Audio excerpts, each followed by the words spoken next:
My body can't take this treatment anymore. The blood of these whores is killing me.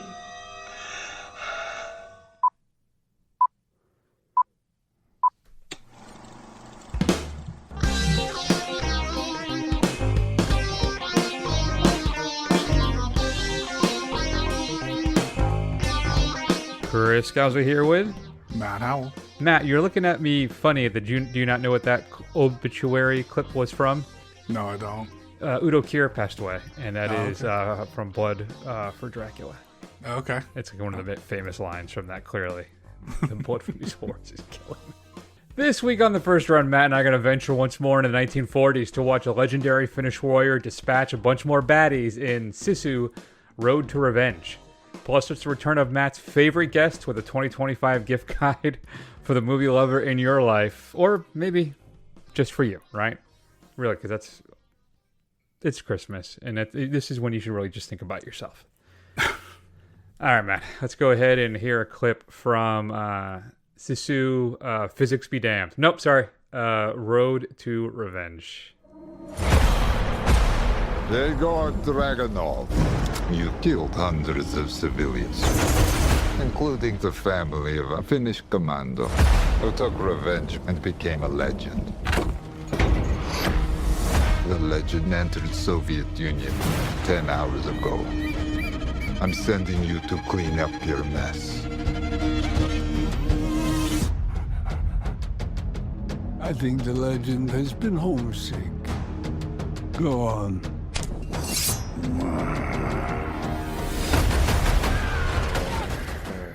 Lots of growling, Matt, in Sisu 2, Road to Revenge. What is it all about, if I may be so bold as to ask you to opine? After the events of the first movie, he makes it back to his house, sees, I guess, what little there is left of his family, sees the kind of... It's been burnt down by the Soviets who attacked his family, and he, for some reason, decides that he's going to take what is left of the beams, drive across the border from, I guess, what is now a part of Soviet Russia, into Finland, and build a new house. And those dirty Soviets just cannot leave well enough alone. And he makes them pay for it over and over and over again. You know what? I can't get as jazzed about Soviet soldiers getting massacred as I do Nazis. I don't get the same amount of joy that I do. You know, it's a little more ho-hum for me for some reason. I'm not quite sure why. Right. But, okay. So here we go. I rewatched the first one in anticipation of this, and I tried to find it streaming online, and I couldn't. But luckily for me, it was on sale on iTunes for $5. So I'm like, you know what? I'm just going to pull the trigger on that. And I'll rewatch it. Cause I think we enjoyed it enough. Sure. The first time. And I love me some carnage, particularly when it comes to the Nazis, right? I don't think anybody's a big... Well, probably shouldn't say that anymore. Nazis. I hate these guys. I certainly do. So I like seeing them get blown up. But this time, we're going up against a bunch of Soviet soldiers. And one of the things, though, Matt, I'm curious what you think about. One of the things I hated about Spectre, the James Bond film, was the resetting of Blofeld being like a like the adopted brother of James Bond. And here, the ultimate bad guy that our main man, Itami Korpi, goes up against is the man responsible for the death of his family. Right. He's the Russian soldier who was tearing, slashing through the countryside and murdering all the people that in their wake. And he dismembered his family with a shovel, him and his soldiers, because they were saving on bullets. So it's done to add some stakes, right, Matt, some depth and emotional resonance into the film. But for me, it felt like Blofeld being his adoptive brother to me. So it was unnecessary, because that's not why I'm here. I'm not here for an emotional connection. I'm here for the slaughter.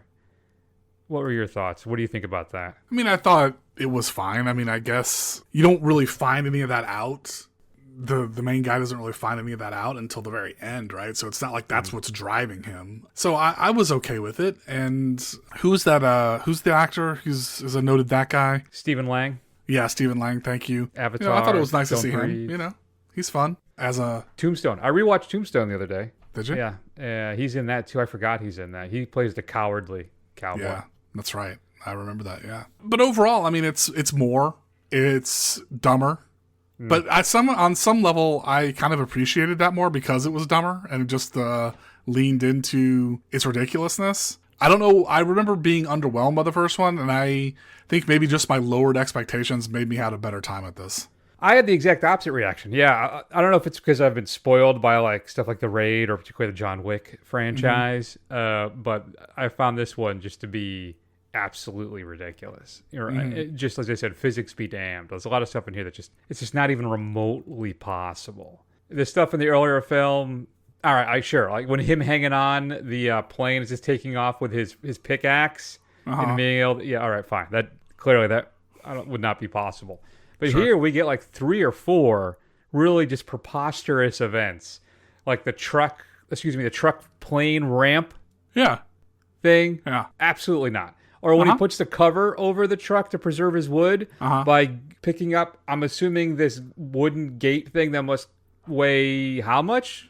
Hundreds of pounds? And then the tank flip? Yeah. No. Or the end when he rides a rocket on the train tracks and then bursts through not 1, not 2, but 3 doors. 3 separate train cars through the door straight. Remember, he's straight the whole time as well. No divergence of that path. Right. Not wearing a helmet. Right. Right through just the forced momentum to his final confrontation with Stephen Lang. And it's just each time I'm laughing now. This film, I'm laughing at it. I just feel like getting revenge for his family thing. It feels kind of lazy to me. It's kind of like, well, where are we going to go with this next film? A, you don't give me Nazis. And it said, well, his family got killed, so let's do that. I like Stephen Lang's always a compelling villain. All right, he is. Even though we do have scenes in here where he actually speaks into like one of those big World War II walkie-talkie phone microphone things and says, "Unleash hell." That kind of, it's just typical sequel fare, Matt. Everything's kind of turned up to 11, and it's just, I don't know. I was underwhelmed by the first film. This one, even more so. So I would like to say that nothing that Chris says is wrong. It's all 100% correct on how stupid this thing is. But I think that was the right move. Like, I think the first one tried to play it relatively straight, and if we really think about it, The Raid is impossible. John Wick is impossible. All of this stuff is, that we've seen from these other action movies. Nobody, impossible. But Sisu, the first one, again, with its trying to keep it a little real, I think made it kind of a pale shadow of all these things. And the second one, they just say, F it. We're going to be ridiculous. We're going to really lean into the cartoonishness of this thing. And I actually thought it was more fun. It gave me a kind of a Hong Kong, over-the-top Bollywood, just insane stuff, right? And I was completely okay with that. Yes, it is completely stupid. Yes, it is completely, ridiculous. But at the end of the day, everything that's going on in any of these movies is over the top and ridiculous. And if you can't make it seem interesting while you're keeping it a little quote unquote real, like they did in the first one, you know what? Make a ramp by shooting off a tie and having a bunch of boards come off perfectly to hit a plane that's trying to kamikaze into your truck. That is amazing. That is so stupid that I loved it. So I don't know. I think this one was just way more fun by leading into the idiocy of this entire genre of bloody revenge kind of thing. Think about films like this that we really love, like Kill Bill, right? I mean, it's all super stylized. It's all super crazy stuff that could never happen, right? But we don't care. We love it. And I think that's really what you just gotta say. They just leaned into that kind of action filmmaking that is just ridiculous. And I appreciated it. Matt, he hides like a 6-7 inch blade underneath his skin in his Yeah. leg. Right. I don't know why I couldn't just switch into map mode and just enjoy the absurdity of it all. Maybe I'm just going through too much personally right now that I couldn't just turn that off and just sink into the wily coyote-ness of the entire affair. Right. Maybe that's what I need to do when I inevitably probably buy this for $5 on iTunes or something when it comes out, when it hits that price point. So Rotten Tomatoes, people love it. 96% on Rotten Tomatoes, 89% on the popcorn meter. You'll get there. So, yeah, I guess the kids are loving it. I guess I'm just, I don't know. There's something You're wrong just a with cranky me. old man. You're It's just a what it cranky is. old man. It is. I just want to watch my John Wick 2 or over and over again, or 3 when they have that knife fight in that weird, is it a warehouse store thing? I still don't quite understand the setup of that. It doesn't matter. So, I don't know. I don't have any other notes about this. No. No, not really. I mean, it gives you more of what you expected and pleasantly surprises you with its idiocy, which I fully appreciated. You know what probably impacted me as well that I didn't think about is What's my that? experience was bad. Okay. So I'm at a Sunday night show at 7 o'clock. There's a guy sitting in my seat when I walk in the theater. I should start by saying I went to the wrong theater. I went to West Shore, and I was there at 7:15, started at 7. And because, I don't want to deal with the trailers and commercials and all that stuff. I like to, I try and avoid trailers like the plague. Like, I like to go in as cold as possible to movies. And I pull up my app, and I'm like, oh, shit, I'm at the wrong theater.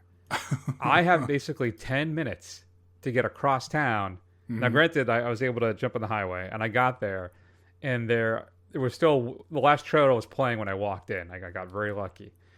There's a guy sitting in my seat. He's got 2 kids on the other side. All right. I'm like, well, I got, here's my seat. You're in my seat. I said, but luckily there were 2 seats over, so they were open. So I said, listen, I'll just sit here. Nobody shows up. Fine. And what did happen to me before at this theater is that they have double booked me before. It's only happened once, but it has happened. Sure.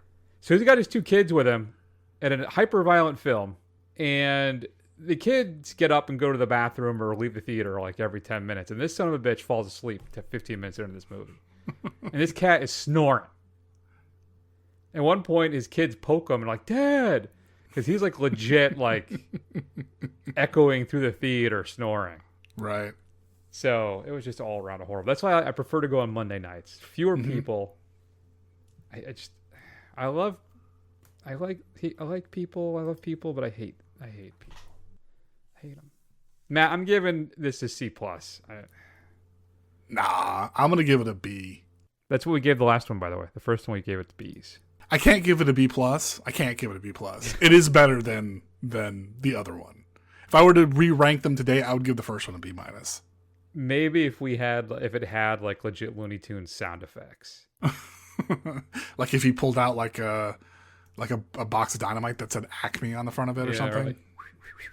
Like something like when they tries to run. Maybe the legs would spin in a cloud of dust when he's trying to move. Yeah. I'd be on board with that.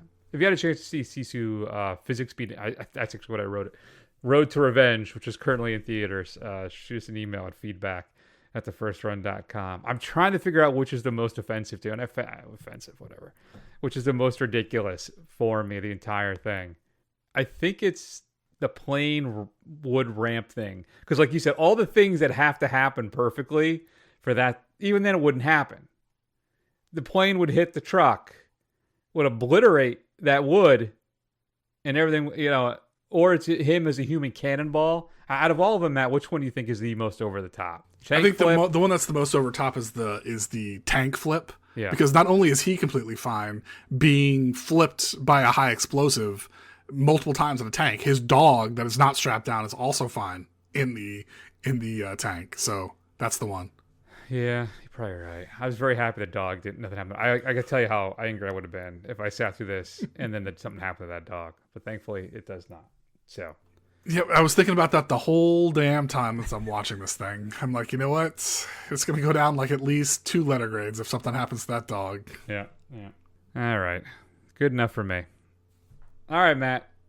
Well, that's going to be that for me for this episode. Oh my God. Matt's going to go ahead and take the helm. He's going to take the con from here as we're going to do the holiday gift guide.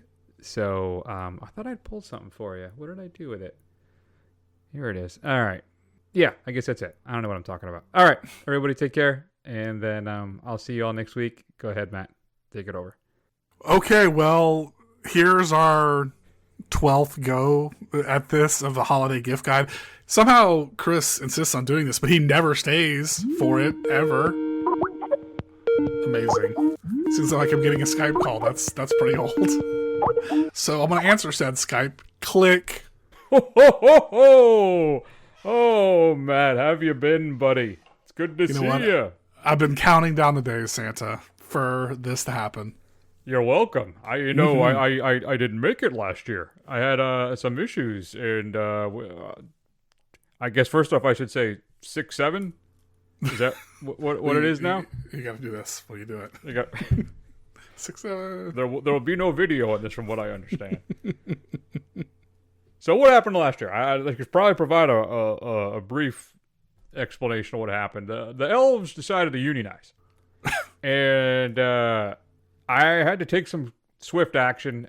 They get 36 weeks of vacation a year already, right? Free lodging and food. Granted, it's all on site. It's kind of like an old school company town, but I don't know what they're all complaining about. Everything worked out fine. So we renegotiated, and it gets a little bit of, a bit of health care, a couple more days off. Everything seems to be okay. But those little sons of bitches, man, they really stuck it to me. But in the end, it's about the kids. That's what I really care about, Matt, is the kids. Mm-hmm. Mm-hmm. So what are we doing here? Well, it's the 2025 holiday gift guide. So we are going to, I'm going to list off a bunch of gifts that I think would be good for the movie lover in your life. But since you're Santa, you can probably just list off 1,000 things off your head. So I guess I don't have to say anything, but I will anyway to make this a conversation, Santa. I appreciate that, Matt. That's fantastic. So why don't you start us off so I get a feel for what we're doing? All right. So this is probably my thing that I'm most interested in, but I want to, just say it before you, so you don't say it, Santa, right? So this is my number one gift, so I'm going to go backwards, all right? Oh, okay, so my number one gift is a movie box set from Severin called All the Haunts Be Ours, which is a box set of 15 folk horror films with 3 soundtrack and music scores on CD. So you get 15 discs, 15 Blu-rays with 3 movie or CDs, I should say, from the fine folks at Severin. Comes with all kinds of stuff. 165-page book on folk horror. An awesome little collector's case. And you know what? I've been kind of getting into the kind of subgenres of horror, folk horror being one that I haven't seen a lot of, so I'm really interested in this. I'm intrigued by this, and I believe Severin is having a Black Friday sale right now, and this may be cheap. Yes, well, it's not. Yeah, when this episode drops, it will be live, and I believe the box set's going to be 50% off almost, and there's a second one as well. There's now 2 volumes from what I heard. Oh, nice. So that's interesting. I like that one. That's a good one, Matt.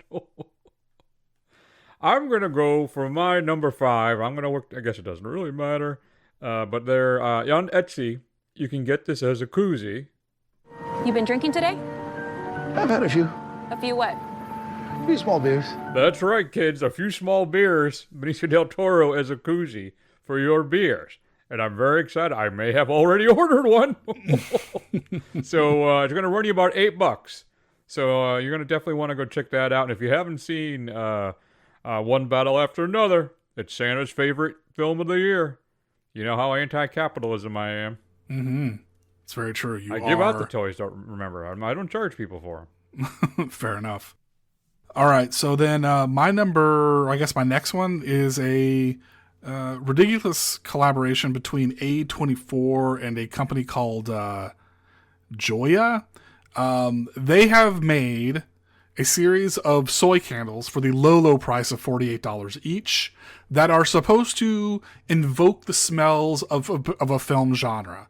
So they have horror, they have documentary, fantasy, sci-fi, and I think this is a very clever idea. And I'm very, very curious to see what these smell like, to see if they evoke those films for me, but I don't want to spend $48 for them. So if you feel like you want to give me one, Santa, gratis, I appreciate that. Oh, I'll look into it, but I'm kind of concerned. First off, no soy boys around here, let me tell you. Two, what would sci-fi even smell like? I'm assuming slightly metallic? So this is what it says. I actually do have the scent profile for sci-fi. It is supposed to smell like water lily, mint, heliotrope, which I don't know what that is, star anise, witch hazel, ice water, and nitro musk. So I guess something minty and cold for sci-fi. Hate it. All right, my number 4 then is going to be La La Land Records.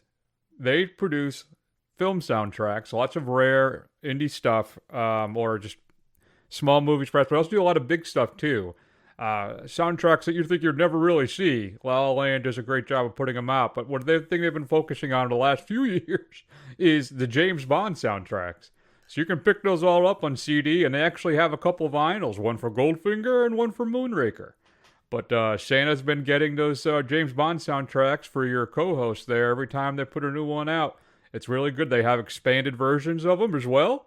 So incidental music, they have the original soundtrack, and then like an expanded version as well. And it's really good if you're into James Bond films. But they have a bunch of other stuff as well. Oh, so that's one for me. Very nice.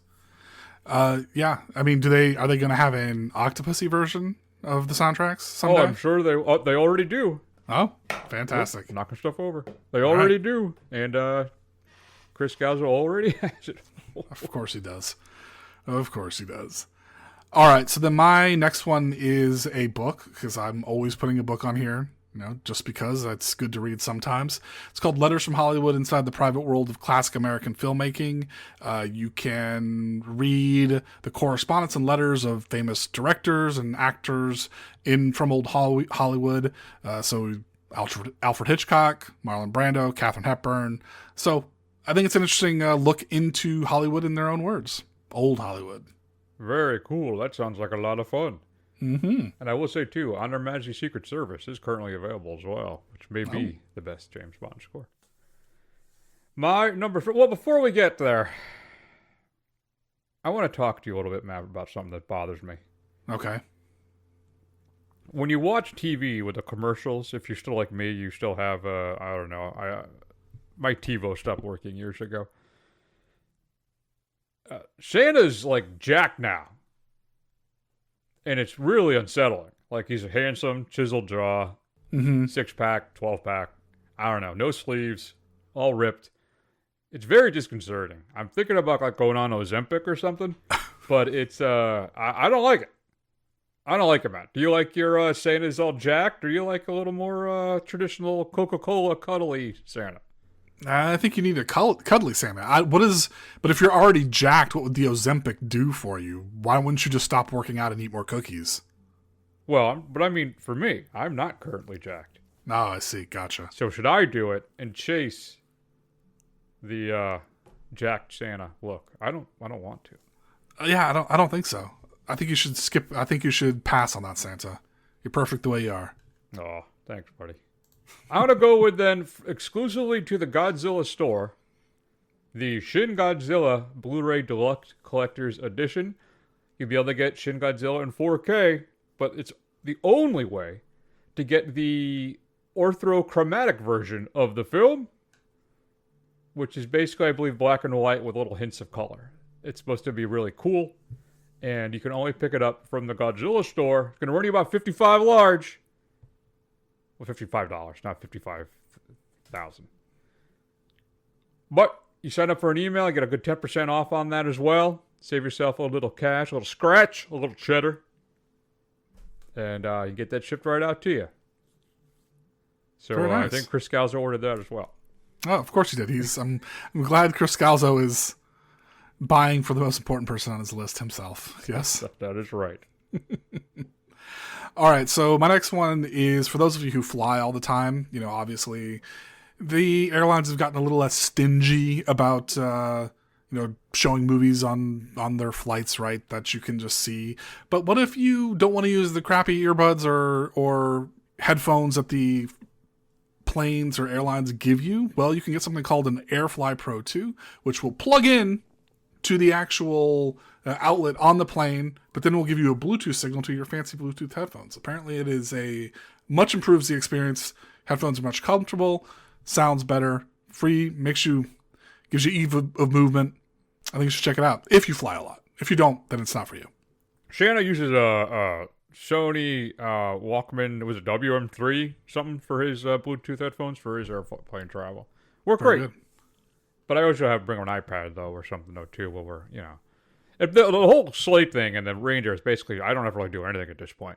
So I just they bring me to the next house. I drop down there, I do the little nose thing, and I don't mean like nose candy like Matt talks. Booger sugar. Yeah. So, but I do go down go down the chimney, on the door, or whatever. And pop back up, get in the sleigh, boom, moving on. I don't have to worry worried about it. So I get to catch up on stuff. It's really convenient. I'm gonna go next with a Letterbox subscription, which would be Pro at $19 a year, or Patron at $49. Now, Patron, that offers you some other options. You get to alternate posters. You get to do choose your own header background there as well, and some other features. Also, too, they have a store, which I bought a Letterboxd Dots logo dad cap. Runs you about $35, but it's really stylish. You can get I think in black and navy or dark gray charcoal. But even though I didn't do a good job updating my letterbox over the years, I've done a better job this year of keeping up with it. So I'm a big fan. So you go check out Letterboxd and the tiers and their store. Interesting. Yeah, I'm just the $19. Was that premium? Is that what it's called? That is called Pro. In fact, about 2 weeks ago, they had a sale, 50% off, I think, basically for the tiers, and you could tier up. But I'll be damned if I can figure out how to do it. So I ended up not doing it because I did not understand how to upgrade my subscription. Oh boy, that is a scary. That's the beginning of the end, Santa. Well, from what I understand, it's not that if you lose your keys, it's what you don't know what your keys are for. That's fair enough. Fair enough. Back off. I'm only a few thousand years old. I know, you're right. I'm sorry. Don't look a day over 1,000. All right, so here's my last one. For the kind of occultist witch in your life who is also super into snooty, artsy films, there is an Ingmar Bergman tarot set with stills from their films. And they look actually really, really cool. And if you're into that kind of thing, and you're also into movies, seems like a neat little stocking stuffer gift for only $22. Nice. I would then close mine out with a Movie John Zine subscription. It's movie and then JAWN. Gonna run you about $38. Get you 4 issues a year. And it's all just super fans, really good writers. They put this together, and it's a really fun and interesting read. Also, on Etsy, Feminaridians, I can never say it, which is spelled FEMINARIDENS. Running about $9. She does her own movie zines. I've been getting them for years. She goes year by year, and so randomly. And they're always really fun. They're kind of collages with writings and stuff as well. So I should check that out.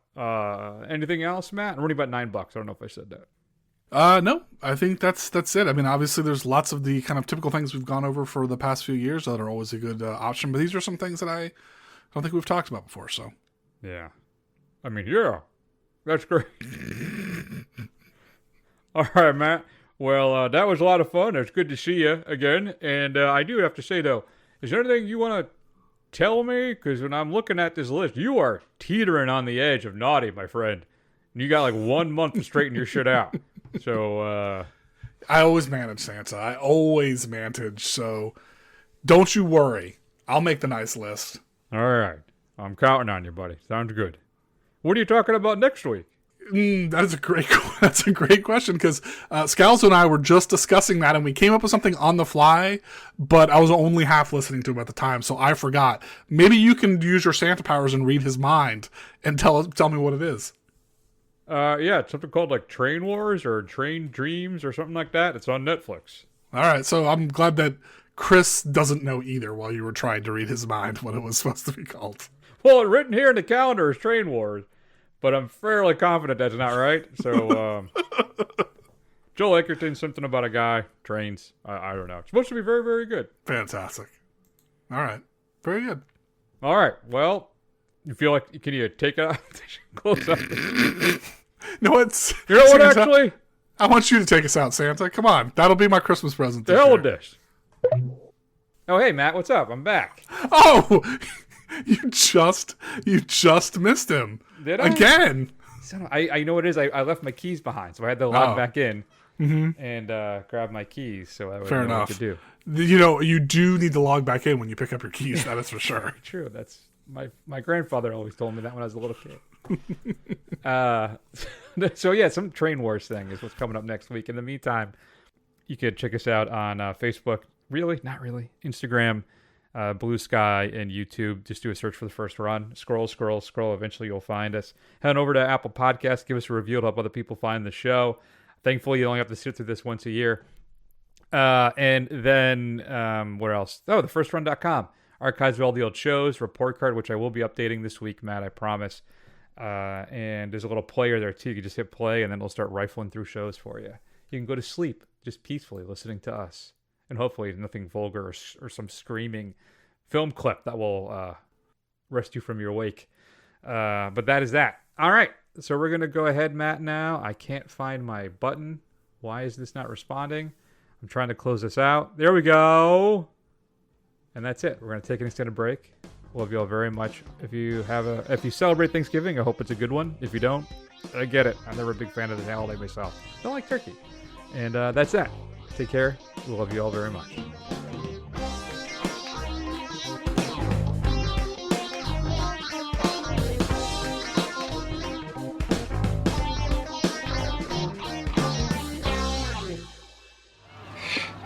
Illinois Nazis. I hate Illinois Nazis.